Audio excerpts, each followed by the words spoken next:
comment est-ce que la question sera traitée? Est-ce que nous pouvons espérer une certaine objectivité Ils vont tous se déporter. Bon, parce qu'en réalité, oui, je voudrais bien comprendre. Effectivement, vous m'avez prêté ce mot-là. C'est très important parce qu'en réalité, dans une procédure, qu'elle soit juridictionnelle ou judiciaire, les tests créent également la polémique. Oui, attendez, je vais expliquer. Lorsque vous êtes concerné, le droit vous nous enseigne que vous devez pouvoir vous déporter. Mais il se fait que il y a 7 membres, je pense, c'est un peu ça, exactement. Et que 4, la désignation de 4 pose polémique. Est-ce que les 4 vont se déporter pour permettre aux 3, et les 3 qui sont désignés par le président de la République, dont on est en train de contredire ce que, je dirais, sa majorité à l'Assemblée nationale a fait. D'où une faiblesse de notre loi fondamentale qu'il faudra peut-être essayer de corriger à l'avenir. Moi, je suis heureux quand nous vivons des cas comme ça.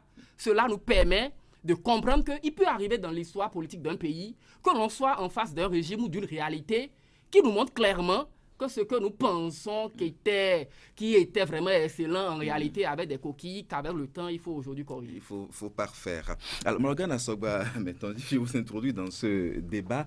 Vous êtes spécialiste en géopolitique. Comment comprenez-vous justement on va diplomer la guerre des mots entre acteurs politiques autour de la désignation des 7 membres de la Cour constitutionnelle?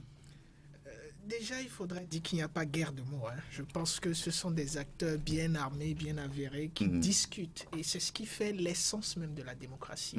La capacité pour les acteurs de discuter des points qui semblent être des points d'ombre et des points qui nécessitent une réflexion pour que tout le monde se sente inclus dans le processus. Le débat se fait en suivant la voie juridique. Oui, M. Adelakou a dit la Cour a été saisie, mais également dans la rue, dans les médias, un peu partout.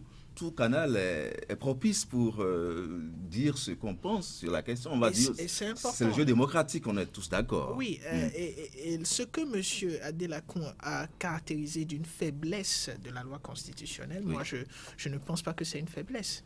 Je pense que ici cela nous renvoie à la complémentarité du jeu politique et de l'aspect juridique de la chose.